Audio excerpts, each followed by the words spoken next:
अब हम श्रीमद् भगवद गीता के 2वें अध्याय सांख्य योग का पाठ आरंभ करते हैं। संजय ने कहा, करुणा से व्याकुल, आंखों में आंसू भरे और शोक से दबे हुए अर्जुन को देखकर श्री कृष्ण ने ये वचन कहे। श्री कृष्ण बोले, हे अर्जुन, इस कठिन समय में तुम्हारे मन में ये मोह कहां से आ गया, जो न श्रेष्ठ पुरुषों के योग्य है, न स्वर्ग देने वाला है और न यश प्रदान करने वाला। हे पार्थ, इस हृदय की दुर्बलता को त्याग दो, ये तुम्हें शोभा नहीं देती। उठो और अपने मन को दृढ़ करो। अर्जुन ने कहा, हे मधुसूदन, मैं युद्ध में भीष्म पितामह और द्रोणाचार्य जैसे पूज्य गुरुओं पर बाण कैसे चला सकता हूं? ऐसे महान गुरुओं को मारकर जीवन जीने से तो इस संसार में भिक्षा मांगकर जीना अधिक उचित होगा, क्योंकि उनके वध से प्राप्त होने वाले भोग भी रक्त से सने होंगे। हम यह भी नहीं जानते कि हमारे लिए क्या श्रेष्ठ है, युद्ध करना या युद्ध न। मेरा स्वभाव धर्म के विषय में भ्रमित हो गया है, इसलिए जो मेरे लिए निश्चित रूप से कल्याणकारी हो वो मुझे बताइए, क्योंकि मैं आपका शिष्य हूं और आपकी शरण में आया हूं। क्योंकि जिन्हें मारकर हम जीना नहीं चाहते, वे ही हमारे सामने युद्ध के लिए खड़े हैं। पृथ्वी का समृद्ध राज्य या देवताओं का आधिपत्य प्राप्त होने पर भी मुझे ऐसा कोई उपाय नहीं दिखता जो मेरे इस गहरे शोक को दूर कर सके। संजय ने कहा। इतना कहकर अर्जुन ने श्री कृष्ण से कहा कि वह युद्ध नहीं करेगा और फिर मौन हो गया। तब दोनों सेनाओं के बीच खड़े शोकग्रस्त अर्जुन से श्री कृष्ण मुस्कुराते हुए बोले। श्री कृष्ण ने कहा, तुम जिनके लिए शोक कर रहे हो वे शोक के योग्य नहीं हैं, क्योंकि ज्ञानी न जीवित के लिए शोक करते हैं और न ही मृत के लिए। ऐसा कभी नहीं हुआ कि मैं न रहा हूं, या तुम न रहे हो, या ये राजा न रहे हो, और आगे भी हम सब कभी न रहने वाले नहीं हैं। जैसे इस शरीर में आत्मा बाल्यावस्था, युवावस्था और वृद्धावस्था प्राप्त करती है, वैसे ही मृत्यु के बाद वह दूसरे शरीर को प्राप्त करती है, और धीर पुरुष इसमें मोह नहीं करता। हे कुंती पुत्र, इंद्रियों और विषयों के संयोग से ही सुख और दुख उत्पन्न होते हैं, जो आते जाते रहते हैं, इसलिए तुम्हें उन्हें सहन करना चाहिए।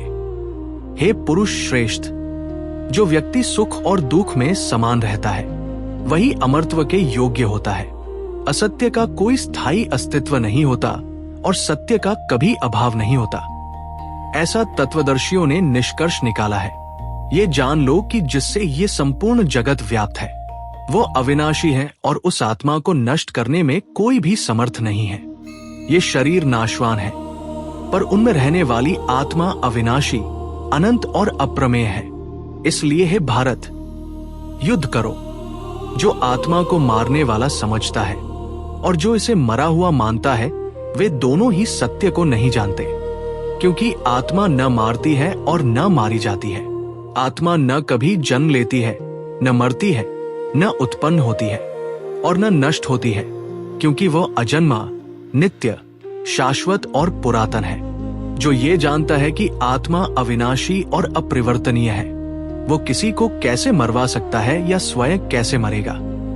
जैसे मनुष्य पुराने वस्त्रों को त्याग कर नए वस्त्र धारण करता है, वैसे ही आत्मा पुराने शरीरों को छोड़कर नए शरीरों को धारण करती है।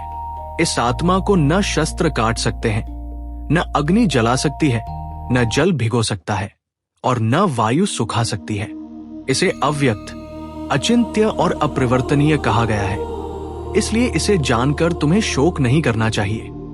यदि तुम ये मानो कि आत्मा बार बार जन्म लेती और मरती है, तब भी है महाबाहो, इसके लिए शोक करना उचित नहीं है। जो जन्म लेता है उसकी मृत्यु निश्चित है और जो मरता है उसका जन्म निश्चित है, इसलिए जो अवश्यंभावी है उसके लिए शोक मत करो। हे भारत, सभी प्राणी अव्यक्त से प्रकट होते हैं और अंत में फिर अव्यक्त में लीन हो जाते हैं, इसलिए इसमें शोक का क्या कारण है? कोई इस आत्मा को आश्चर्य के रूप में देखता है, कोई इसके विषय में आश्चर्य की तरह सुनता है और कोई इसे आश्चर्य की तरह जानता है, पर सुनकर भी कोई इसे वास्तव में नहीं समझ पाता। हे भारत, सभी प्राणियों के शरीर में स्थित ये आत्मा सदा अवध्य है, इसलिए तुम्हें किसी के लिए शोक नहीं करना चाहिए। अपने स्वधर्म पर भी विचार करो, क्योंकि क्षत्रिय के लिए धर्मयुक्त युद्ध से बढ़कर कोई कर्तव्य नहीं होता। हे पार्थ, जो ऐसा धर्म युद्ध अपने आप उपस्थित हुआ है, वो क्षत्रियों के लिए स्वर्ग का द्वार खोलने वाला होता है। यदि तुम इस धर्मयुक्त युद्ध को नहीं करोगे तो अपने स्वधर्म और यश को खोकर पाप के भागी बनोगे। लोग सदा तुम्हारे अपयश की चर्चा करेंगे, और सम्मानित पुरुष के लिए अपयश मृत्यु से भी बढ़कर होता है। महान योद्धा तुम्हें भय से युद्ध से हटने वाला समझेंगे, और जो तुम्हें सम्मान देते थे वे तुम्हें तुच्छ मानेंगे। तुम्हारे शत्रु तुम्हारे बारे में अनेक निंदनीय बातें कहेंगे और तुम्हारी सामर्थ्य का उपहास करेंगे। इससे बढ़कर दुख और क्या हो सकता है। यदि युद्ध में मारे जाओगे तो स्वर्ग प्राप्त करोगे, और यदि जीतोगे तो पृथ्वी का राज्य भोगोगे। इसलिए हे कुंती पुत्र, निश्चय करके युद्ध के लिए उठ खड़े हो। सुख और दुख, लाभ और हानि, विजय और पराजय को समान समझकर युद्ध करो। इससे तुम्हें पाप नहीं लगेगा। अब तक मैंने तुम्हें ज्ञानयोग का उपदेश दिया, अब कर्मयोग के विषय में सुनो, जिसे जानकर तुम कर्मों के बंधन से मुक्त हो जाओगे। इस मार्ग में किया गया थोड़ा सा प्रयास भी महान भय से रक्षा करता है, और इसमें किए गए कर्म कभी नष्ट नहीं होते। इस मार्ग में निश्चयात्मक बुद्धि एक होती है, जबकि अनिश्चयी लोगों की बुद्धि अनेक शाखाओं में बंटी रहती है। अल्प बुद्धि वाले लोग वेदों के कर्मकांड भाग की प्रशंसा करते हैं, और स्वर्ग तथा भोग की कामना करने वाले वचनों में ही रमे रहते हैं। ऐसे लोग भोग और ऐश्वर्य में आसक्त होकर ये निश्चय नहीं कर पाते कि आत्मज्ञान ही जीवन का लक्ष्य है। भोग और ऐश्वर्य में फंसे हुए लोगों की बुद्धि ईश्वर में स्थिर नहीं हो पाती। वेद 3 गुणों के विषय में है, इसलिए हे अर्जुन, तुम इन तीनों गुणों से ऊपर उठो और द्वंद्वों से मुक्त होकर आत्म तत्व में स्थित हो जाओ। जिस प्रकार जल से भरे हुए सरोवर के होने पर छोटे कुंड का कोई प्रयोजन नहीं रहता, उसी प्रकार ब्रह्मज्ञानी के लिए वेदों का सीमित प्रयोजन ही रह जाता है।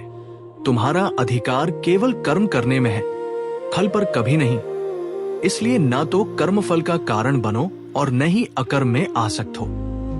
हे धनंजय, आसक्ति को त्याग कर और सफलता असफलता में समान रहकर योग में स्थित होकर कर्म करो, क्योंकि यही समत्व योग कहलाता है।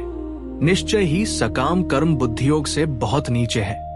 इसलिए हे धनंजय, बुद्धि का आश्रय लो, क्योंकि फल की इच्छा रखने वाले दयनीय होते हैं। बुद्धियोग से युक्त व्यक्ति इस जीवन में ही शुभ और अशुभ दोनों कर्मों से मुक्त हो जाता है। इसलिए योग के लिए प्रयत्न करो। बुद्धि से युक्त महापुरुष कर्मफल को त्याग कर जन्म मरण के बंधन से मुक्त होकर उस पद को प्राप्त करते हैं जहां कोई दुख नहीं होता। जब तुम्हारी बुद्धि मोह के दलदल को पार कर जाएगी, तब तुम सुने और सुनने योग्य विषयों से विरक्त हो जाओगे।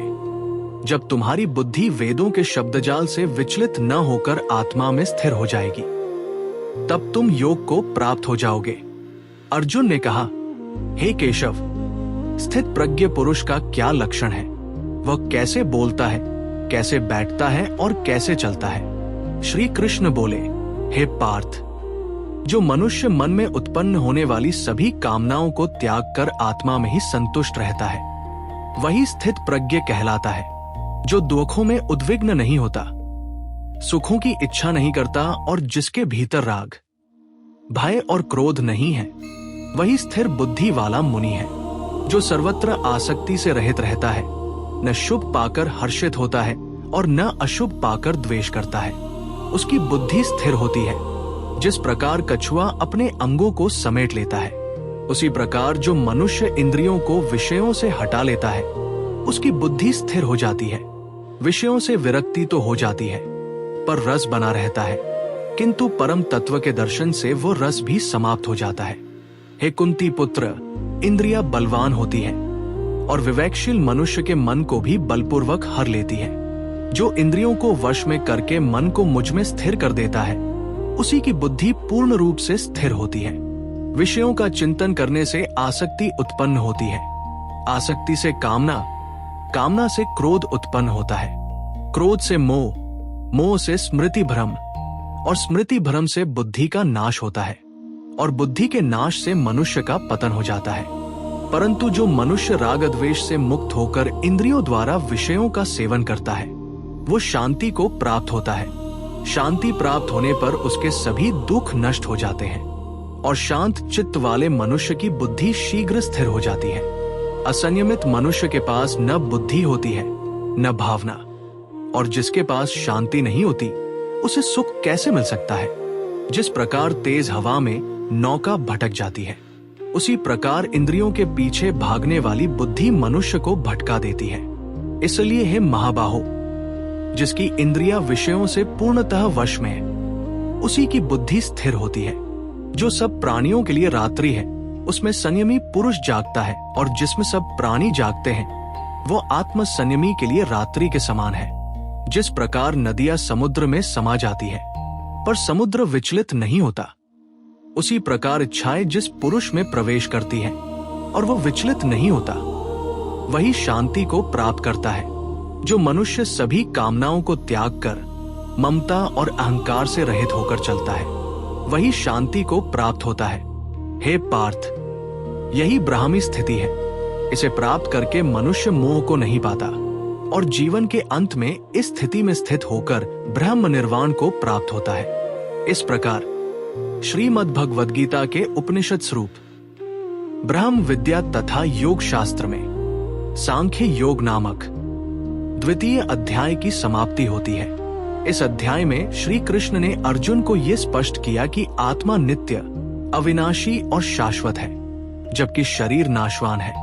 इसलिए जीवन और मृत्यु के विषय में शोक करना उचित नहीं है। उन्होंने कर्तव्य के रूप में धर्मयुक्त कर्म करने का उपदेश दिया और बताया कि फल की आसक्ति छोड़कर समत्व बुद्धि से किया गया कर्म ही मनुष्य को बंधन से मुक्त करता है। इंद्रियों पर संयम, राग द्वेष से मुक्ति और स्थिर बुद्धि की स्थिति को उन्होंने शांति और मोक्ष का मार्ग बताया।